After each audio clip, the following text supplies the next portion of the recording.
Hi. I am back. I've taken a month-long hiatus because I couldn't think of any good content to film, and I've just kind of been feeling a little disappointed, I guess, in my channel. And I started YouTube not about views and just having fun with it, and on the off chance of actually getting discovered and being famous, because who literally does not want to be famous? But noticing the views and everything, it started getting to me of how each video that I would put out, the views would get less and less and less. And even now, there's still one video that hasn't even hit 10 views yet.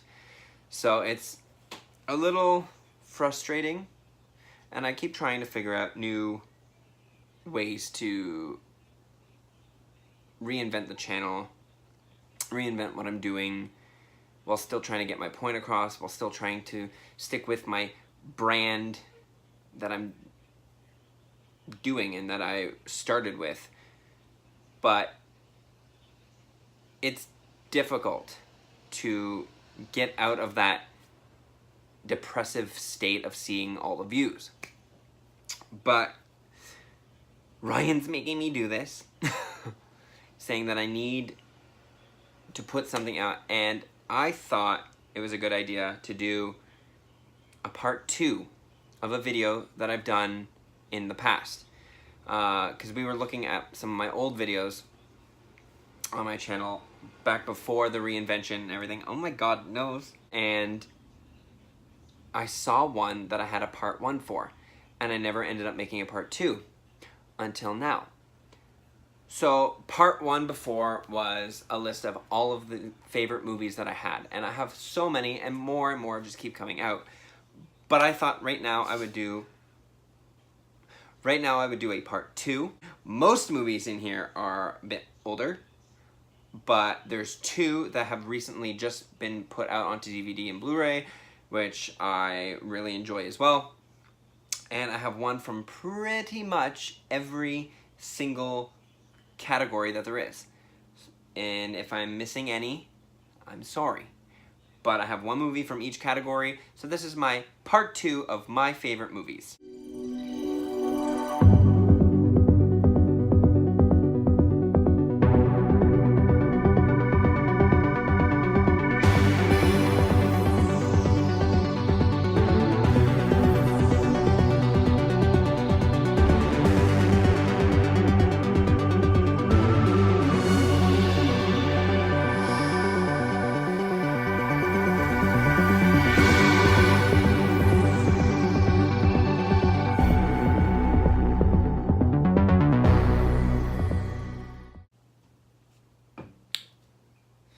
I got some brisk giant iced tea lemonade for all the truth that I'm about to spill, so let's spill some tea.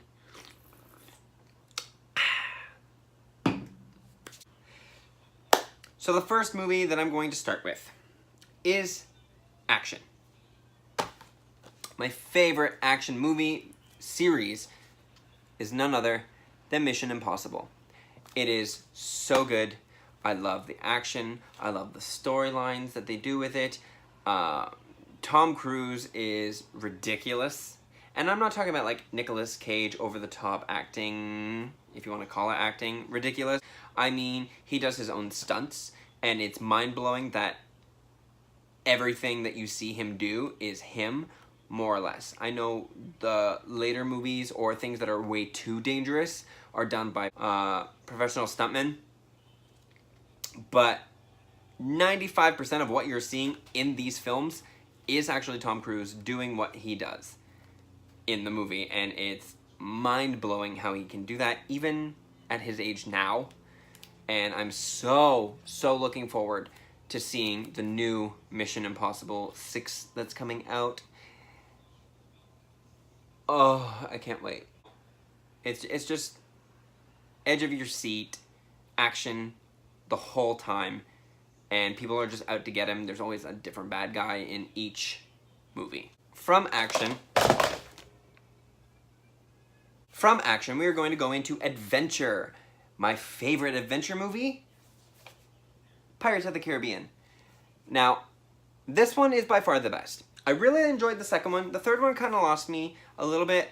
The fourth one I never actually saw because I got mad that they got rid of like everybody except for Johnny Depp. And then I didn't end up seeing the fifth yet. But I heard that one didn't do too well. But that's okay. I'm still eventually going to watch it. But for the trilogy, original trilogy of these, I really enjoy them. They're fun. They're campy. It is what it is. I enjoy Johnny Depp's acting as Jack Sparrow being drunk and ridiculous, but yet also can be serious at times within the role. And I thought the whole dynamic of his character was really interesting. Sticking with kind of the theme, but branching off a little bit, we're gonna go and talk about Disney movies, and my favorite one right now is the live-action Jungle Book.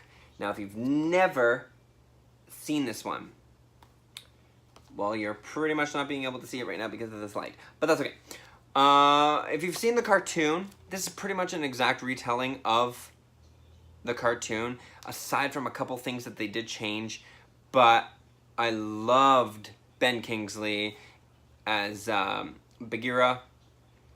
I loved Idris Elba as Shere Khan, and I'm not a big fan of Bill Murray, but he did a good job playing Baloo. I loved, although it was a small part, loved Scarlett Johansson as Kaa. I thought she did phenomenal. Christopher Walken as... Why did I just go British for his name? Christopher Walken as King Louis was pretty much spot on. Like, you hear his voice and you know he's going to be a King Louis. I did enjoy Neil Sethi as Mowgli. I thought he did a pretty good job at him, considering he's like a new actor onto the scene.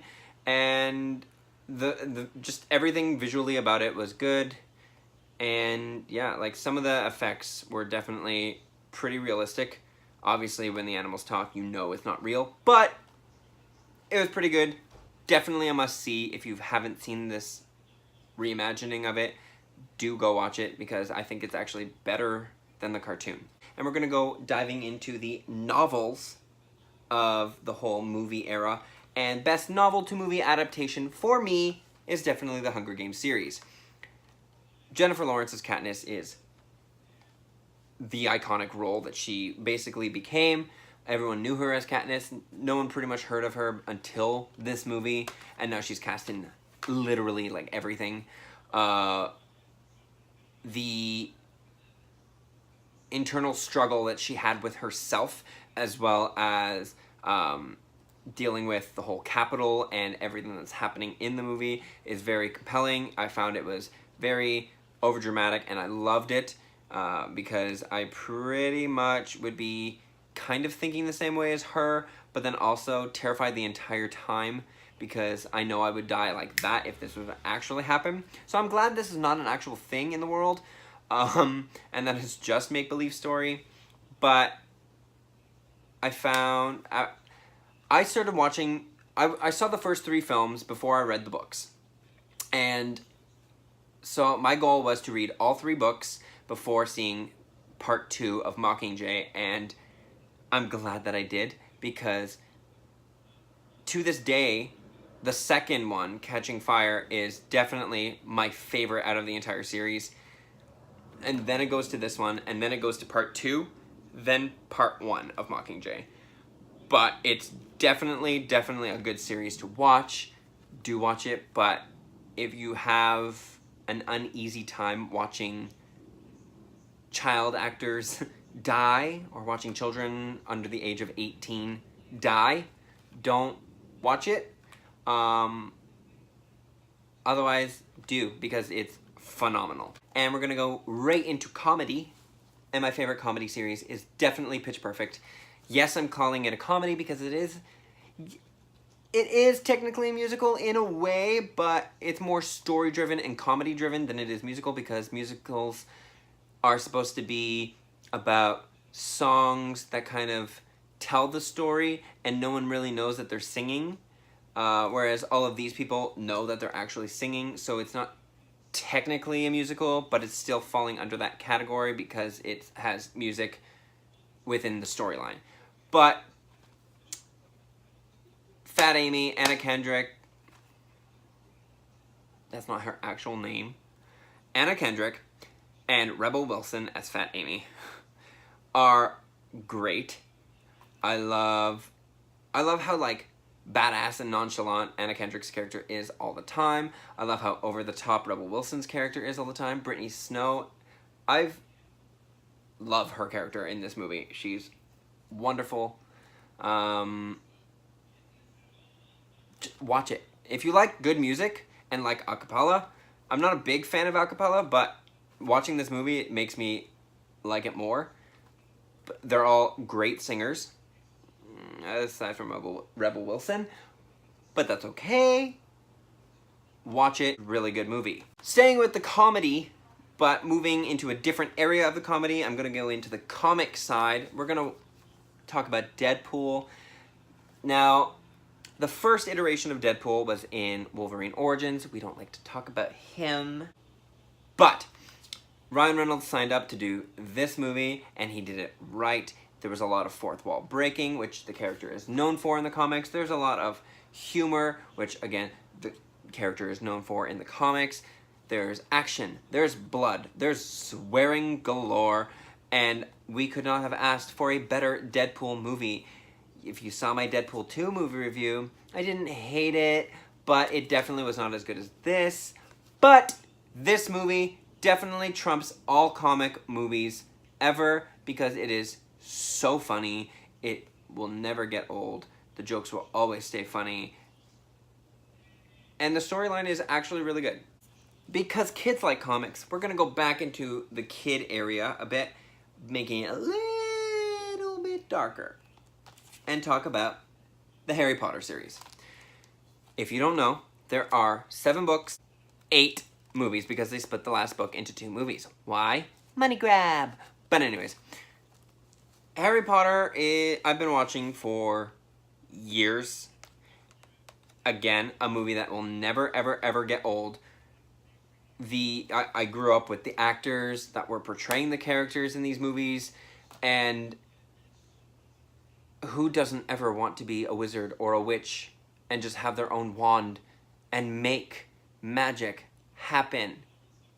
I don't like all the rules where you can't use magic whenever you want until you're like 17. I think that's stupid, but whatever. I love it. Great film. Great stories in each and every single movie.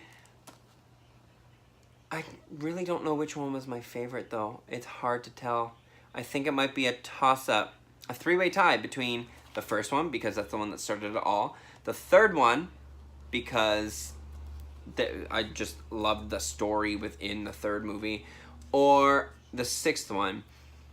And there's reasons, I mean, everybody already knows, but just on the off chance, there's a character in it that dies, and that's all I'm going to say. But I don't know. It's a toss-up between those 3 movies that are my favorites out of the entire series.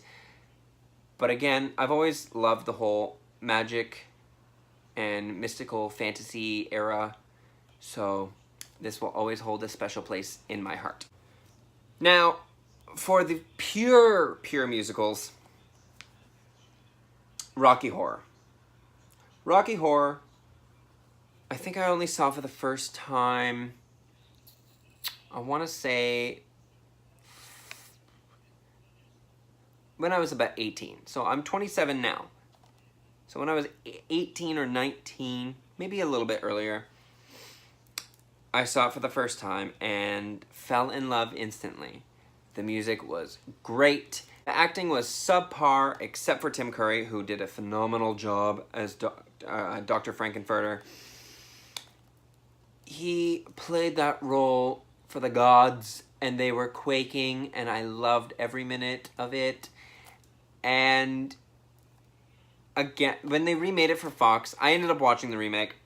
It wasn't terrible. I found the remake of Rocky was better, both singing-wise and looks-wise. I found the Brad was better looking. I did not like Victoria Justice as Janet. She could die. I liked, but I hated what they did with Dr. Frankenfurter and changing kind of everything about him to be Laverne Cox. She was great in the role. I loved her in the role, but not for that role should she have been picked. I get what they were going for and updating it and making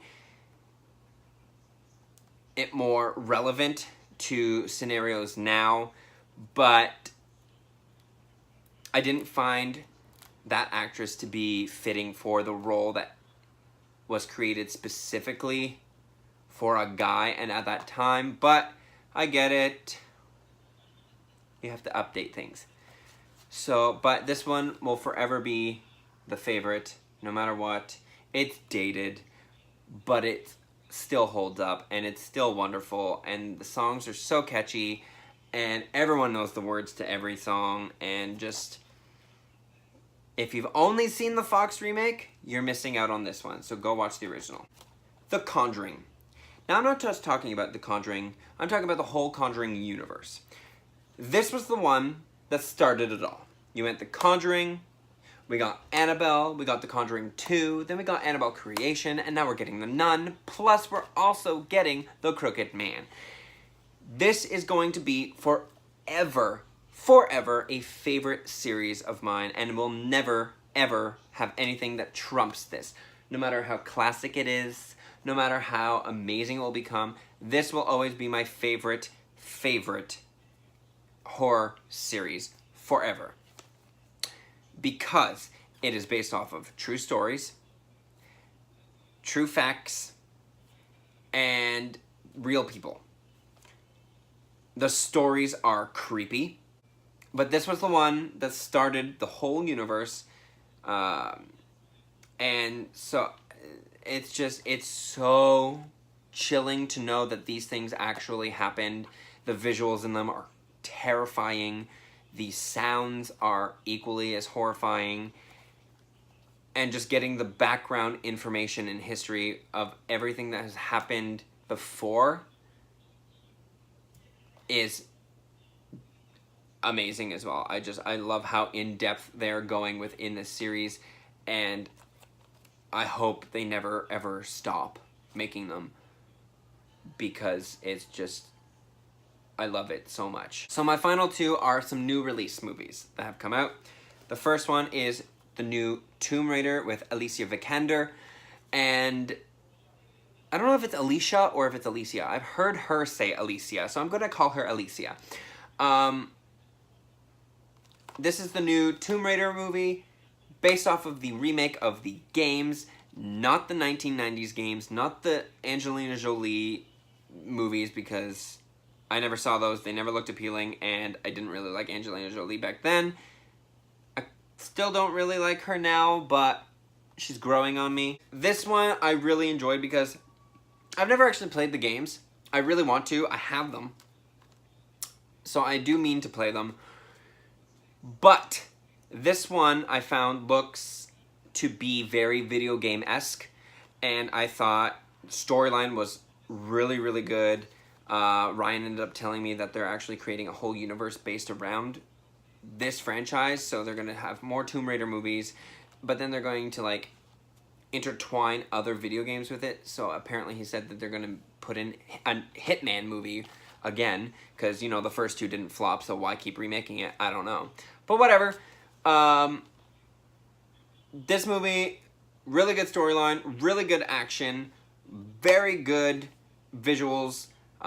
Yes, you can tell that a lot of the things in there were CGI, but it worked with the film because it's based off of a video game, and you need that kind of video game-esque effects to stay true to the source material, and I liked that they did that. I did not think that it took away from anything, and definitely recommend watching this if you have not seen it, because it is really, really good.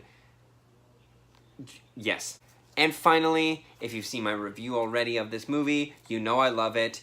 You know I live for it. It's Love, Simon. This holds a truly, truly, truly special place in my heart because it is about a guy who's coming out to his friends and his family and his school that he's gay, and he's trying to find someone else in the school who is also gay but doesn't want anyone to know, so they're doing it like anonymously. His emails get leaked. He's outed instead of being able to come out on his own, and just shit hits the fan. Acting is phenomenal throughout pretty much everybody, and the entire time you're trying to guess who Blue is, and right from the trailers I knew exactly who it was. But then when I was watching the film, I was like, oh, well, maybe it's not you, maybe it's this person instead, or maybe it's this person. But I'm still kind of hoping that it was the person, and it turns out I was right. I knew who it was from the trailers, and I was so happy that it ended up being that person. But go and watch it because, oh my god, I teared up in it. I did not cry, but I teared up. It's very emotional, so if you cry easily, you will bawl your eyes out in this. If you don't cry very easily, but you have a soft heart like me, this might make you tear up. It may make you cry. I don't know. And if you're just a stone cold bitch but still like these kind of movies, you will never cry, but you will still have a nice thought about this movie. So go watch it. But yes, those are my favorite movies. I hope you enjoyed my list of movies that I really like. This was part 2. If you like it, and we get a lot of likes, or a lot of views, or a lot of shares, whatever, I want to get double digits on at least something. If we can get, let's try something. If we can get 10 likes on this video, I will do a part 3 of this series of my favorite things. But yeah, leave a comment down below letting me know what your favorite movies are from whatever genre you want. Make sure you subscribe to my channel for hopefully weekly videos because I'm trying to still figure out what I want to do, and I don't want to put out boring content for you. I never ever want to do that. I want to make sure that it's good that I'm putting out. Yeah, so subscribe. Make sure you hit the notification bell so you know when I do actually post a video. Like the video, share the video, and I will see you next time. Bye. My life is a party, my home is the club. I party like a rock star, dance until I drop. My life is a party, my home is the club.